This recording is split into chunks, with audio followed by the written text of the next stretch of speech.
Okay, we're going to work with what we have. I tried to do a Facebook Live reading, but it wasn't being cooperative. So I figured hop over here and do it on YouTube. In case you're looking, that is my Walking Dead t-shirt that I got year before last. I'm going to be reading from a book of short stories I wrote back in 2012 called Tales from an Apartment. Originally, it was supposed to be 30 tales from an apartment, but I realized I didn't have 30 stories I could write that would all take place in the same set of rooms. So it's about a half dozen or so stories. They all take place in the same apartment building, but at obviously different times, and I guess you could say in some situations, different dimensions.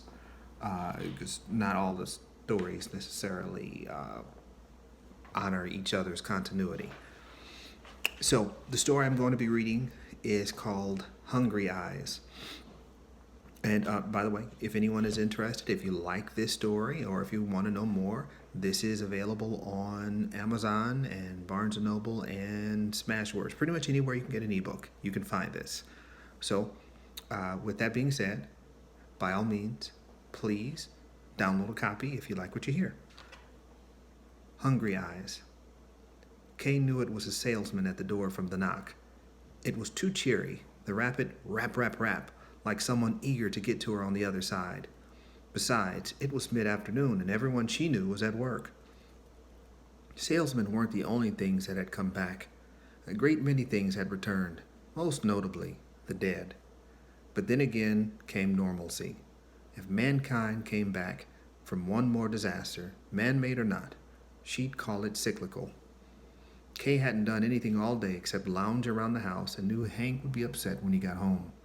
She slept in to 10:30, waking up to the news. The pretty blonde was talking about some apartment fire on the west side, and Kay had drifted back off to sleep. She'd woke up again just as Wendy Williams was on, hobbling to the bathroom and then to the kitchen long enough to pour herself a bowl of Cap'n Crunch, and then to the couch to follow Miss Williams was doing. After that had come Access Hollywood and then Swift Justice. The show had just gone to commercial when the knock came. Hank wouldn't say he was upset, but she would see it in his eyes. She couldn't wait to get this cast off her legs so she could get back to work and not have to see that look. The rap, rap, rap came at the door again, shaking her out of her thoughts. Looks like this one wasn't buying nobody was home. Kay swung her leg off the arm of the couch and hauled herself upright. Her back had folded into a C, she'd been cradled on the couch so long. She stretched, her spine rifling off several rapid-fire cracks. She didn't bother with the crutch. This wasn't going to take but a second. Besides, there was only 5 or so feet she needed to shamble to the door. She stood on tippy-toe and peered out through the peephole at a man in a white suit with an expectant smile on his face and a top hat of all things. Well, at least it wasn't the witnesses. Kay creaked the door open. Yes. Excuse me, ma'am, but are you the lady of the house? He tipped his giant hat, bowing slightly at the same time. Kay caught the scent of cologne. She couldn't identify it, but it smelled like food. Why, yes, I am. My name's Arnoldo. Arnoldo Orpa. Kay thought his name sounded like Pig Latin. His round cheeks, broad nose, and needle eyes were saved from combining into a piggish face by the scar that trailed down his forehead, curving around his eye and trailing diagonally across his cheek before terminating inside his well-groomed beard. The scarred eyelid drooped slightly lower than the other. It made him look like he was in a constant state of mid-wink, like there was a secret he wanted to clue her in on. May I purchase a moment of your time? And I say purchase because people say borrow frequently enough, but no one's ever prepared to give it back. Purchase? Yes, ma'am.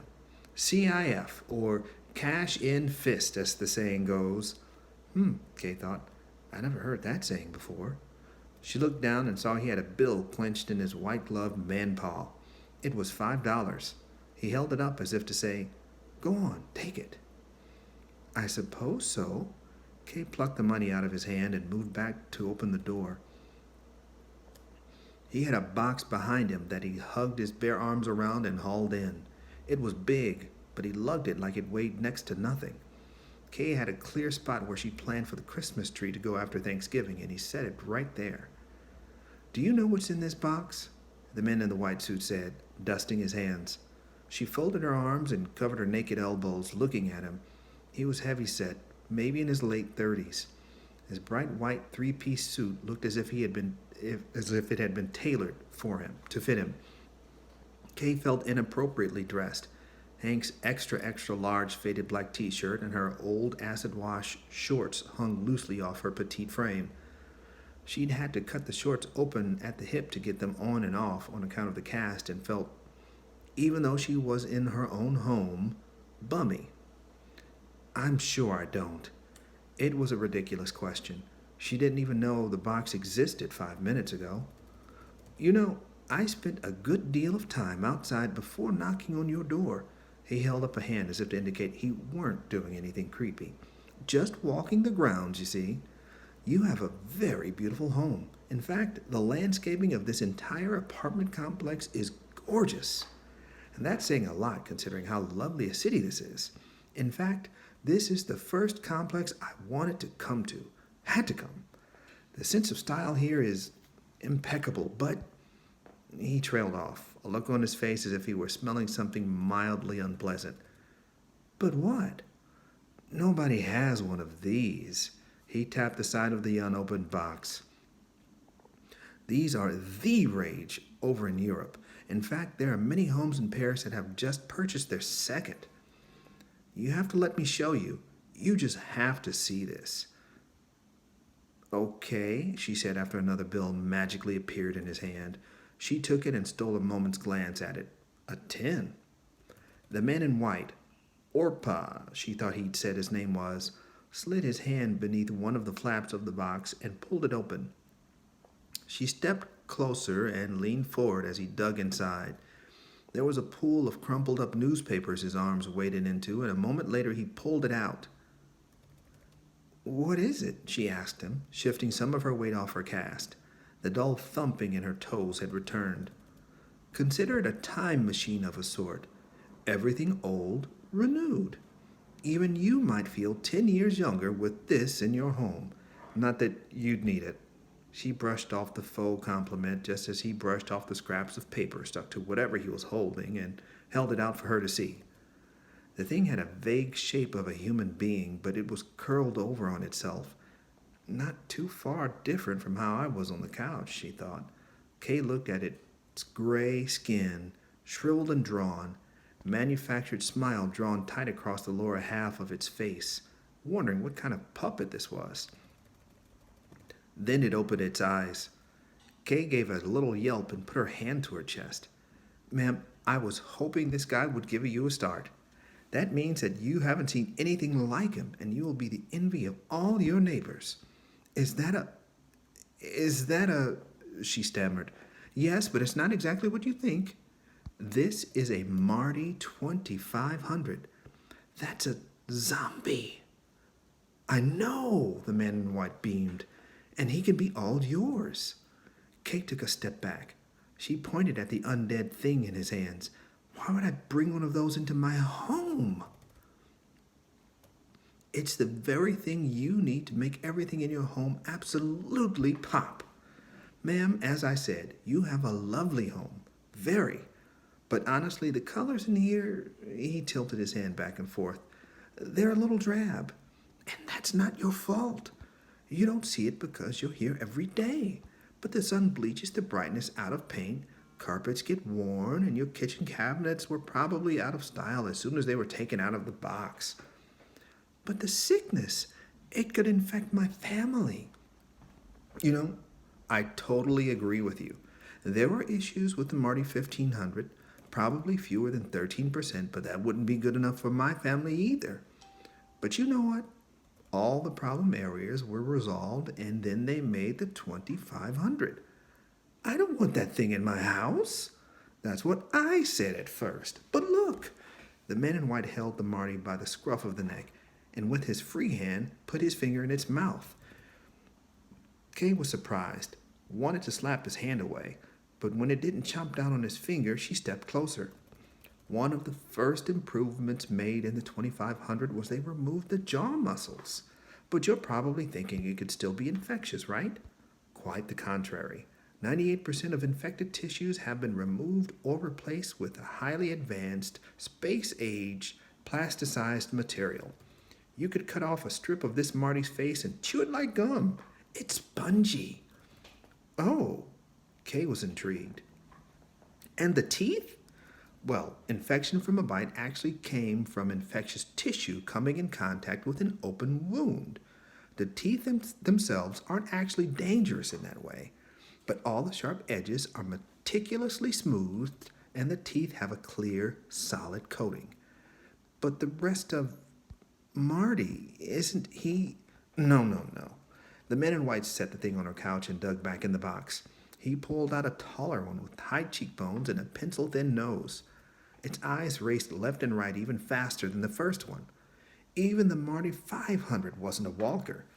Every one of them has had his spinal cord severed, so they're not ambulatory and can't move their arms. But these new ones have had their bodies fully plasticized in addition to paralyzing the limbs. All their internal organs and sex organs have been removed as well, in case your little one might want to open one up to conduct his own biology experiment. So, they can't hurt you? Mrs. I'm so sorry. I forgot to ask your name. Jones. Mrs. Jones. Ah, Mrs. Jones. Marty here is safer than the family dog.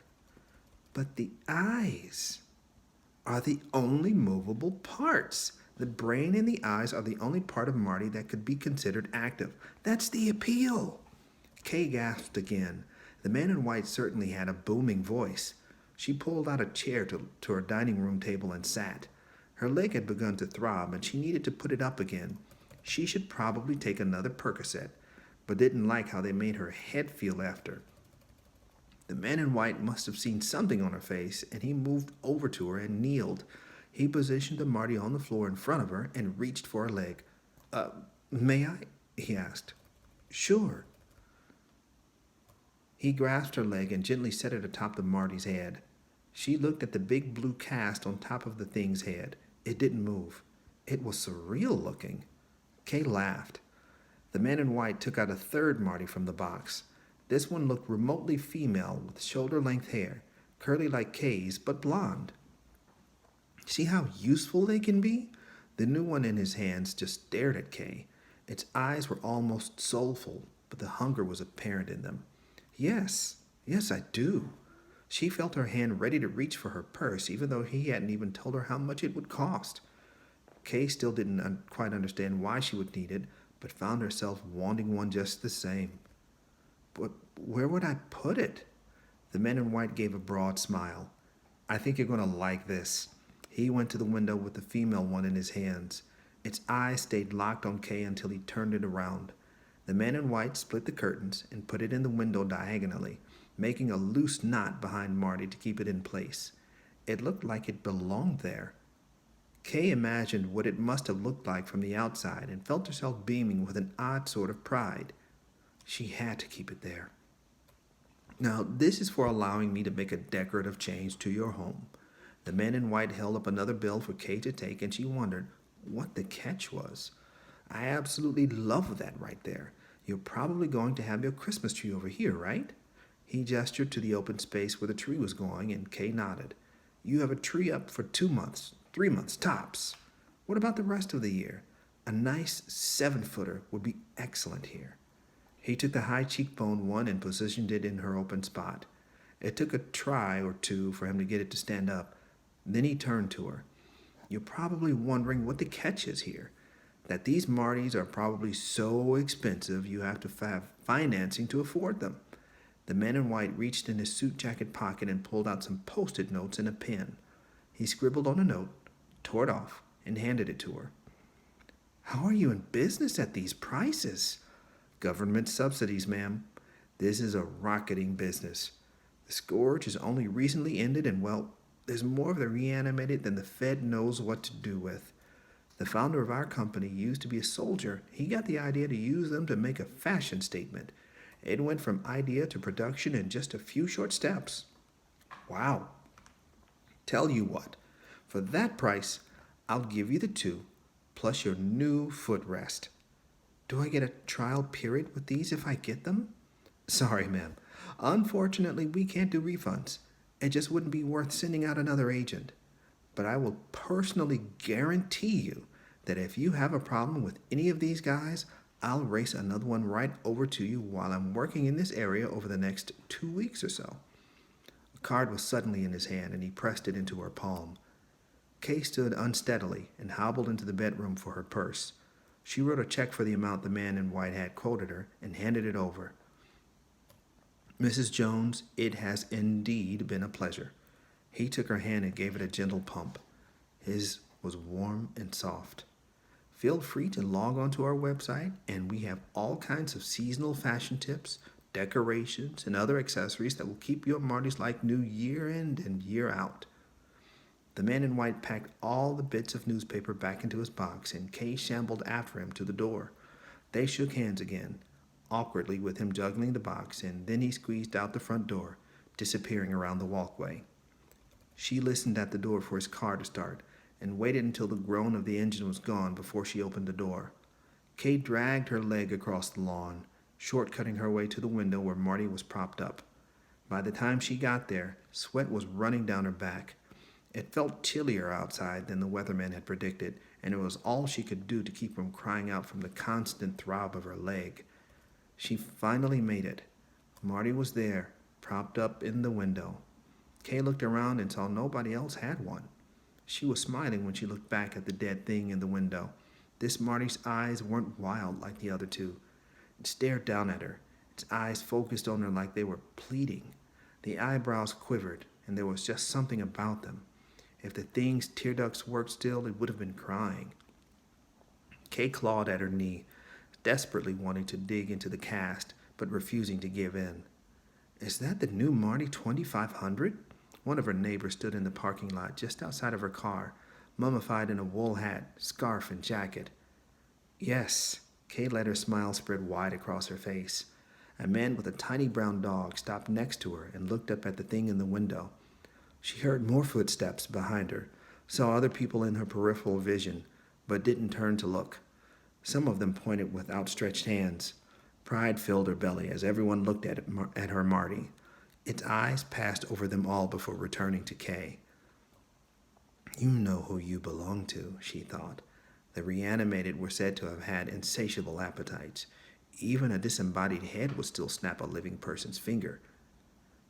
They felt nothing but constant hunger. But the look in this Marty's eyes was almost tragic.